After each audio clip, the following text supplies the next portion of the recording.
شام غریباں خاک پہ نحمدہ ونصلی علی رسولہ الکریم، اما بعد فاعوذ باللہ من الشیطان الرجیم، بسم اللہ الرحمن الرحیم۔ معراج القرآن میں اصغر بیگ ایڈوکیٹ کی طرف سے آپ سب کو خوش آمدید۔ آج کا عنوان ہے شامی غریباں۔ قرآن پاک کی سورہ البقرہ کی آیت نمبر 155 سے 157 میں ارشاد باری تعالیٰ ہے، وَلَا نَبْلَوَنَّكُمْ بِشَيْءٍ مِّنَ الْخَوْفِ وَالْجُوعِ وَنَقْصٍ مِّنَ الْأَمْوَالِ وَالْأَنفُسِ وَالثَّمَرَاتِ وَبَشِّرِ الصَّابِرِينَ إِذَا أَصَابَتْهُم مُّصِیبَةٌ قَالُوا إِنَّا لِلَّهِ وَإِنَّا إِلَیہِ راجعون أُولَٰئِکَ عَلَیہِمْ صَلَوَاتٌ مِّن رَّبِّہِمْ وَأُولَٰئِکَ هُمُ الْمُفْلِحُونَ۔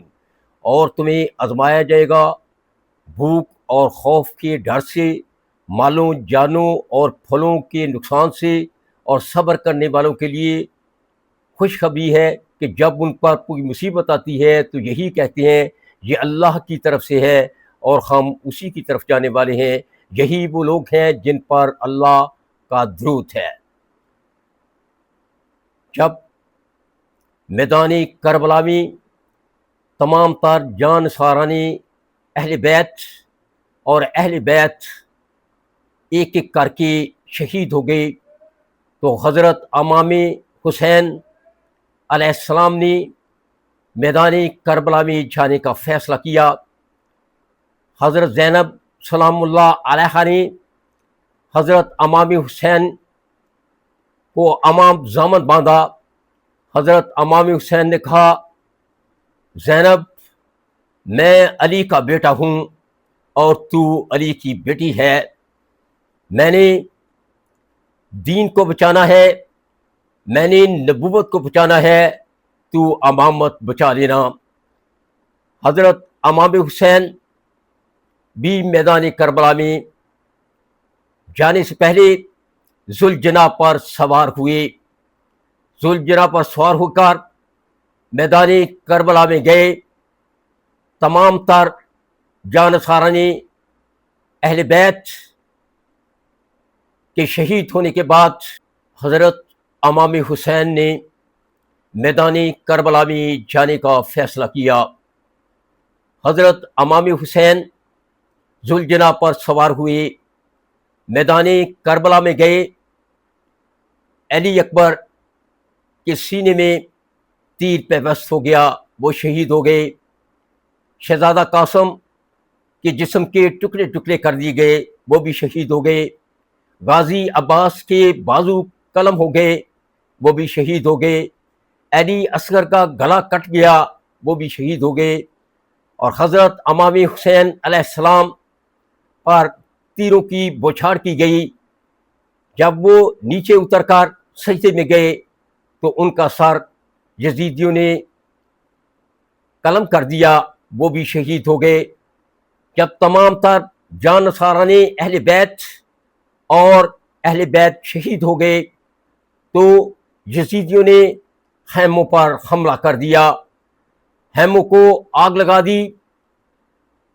حضرت زینب سلام اللہ علیہا کبھی ایک خیمے جاتی ہیں اور کہتی ہیں، سکینہ سکینہ تو کہاں ہے؟ سکینہ نہیں ملتی۔ پھر دوسرے خیمے میں جاتی ہیں، یہی آواز لگاتی ہیں، سکینہ سکینہ تو کہاں ہے؟ پھر سکینہ نہیں ملتی۔ پھر تیسرے خیمے میں جاتی ہیں، اسی طرح بار بار ایک سے دوسرے اور دوسرے سے تیسرے خیمے میں جاتی ہیں اور یہی آواز لگاتی ہیں، سکینہ سکینہ تو کہاں ہے؟ جب سکینہ خیموں میں نہیں ملتی تو زینب سلام اللہ علیہا میدان کربلا کی طرف جاتی ہیں۔ دیکھتی کیا ہے کہ میدان کربلا میں ایک تھوڑی سی اٹھی ہوئی جگہ ہے، ایسے جیسے کوئی ابری ہوئی زمین ہو۔ وہاں پہنچتی ہیں تو دیکھتی کیا ہے کہ سکینہ امام حسین علیہ السلام کے سینے پر لیٹی ہوئی ہیں اور سو گئی ہیں۔ بی بی زینب سلام اللہ علیہا نے سکینہ کو اٹھایا، سکینہ اٹھو۔ سکینہ نے کہا، پھوپھو اماں، آپ کو معلوم ہے کہ میں اپنے باپ کے سینے پہ سوتی ہوں، میں بابا کے سینے پر سوتی ہوں، بابا کے سینے کے علاوہ مجھے کہیں نیند نہیں آتی. اماں پھپھو مجھے نہ لے جائیے، مجھے نہ لے جائیے.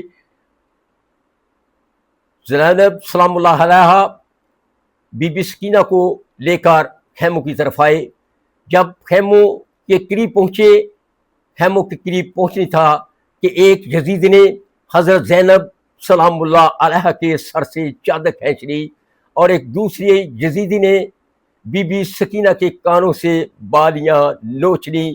بی بی سکینہ کے کانوں سے خون بہنے لگا، وہ ڈر کے مارے گر پڑی. تو اس یزیدی نے بی بی سکینہ کی کمر پر چابک مارے، دھرے مارے. بی بی سکینہ بولی ہائے بابا، ہائے ہائے بابا، ہائے. اس کے بعد یزیدی افواج کے کافی جوان جو آگے بڑھے، آگے ان لوگوں کی طرف، ان کربلا والوں کی طرف جو خیموں سے باہر بیٹھے ہوئے تھے.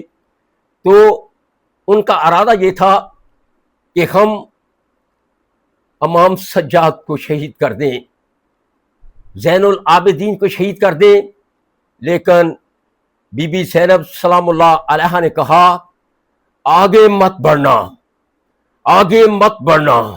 اگر تم سجاد کی طرف بڑھو گے تو میں قیامت برپا کر دوں گی، میں قیامت برپا کر دوں گی، میں بد دعا کروں گی، میں بد دعا کروں گی جس سے قیامت برپا ہو جائے گی، جس سے قیامت برپا ہو جائے گی، جس سے قیامت برپا ہو جائے گی.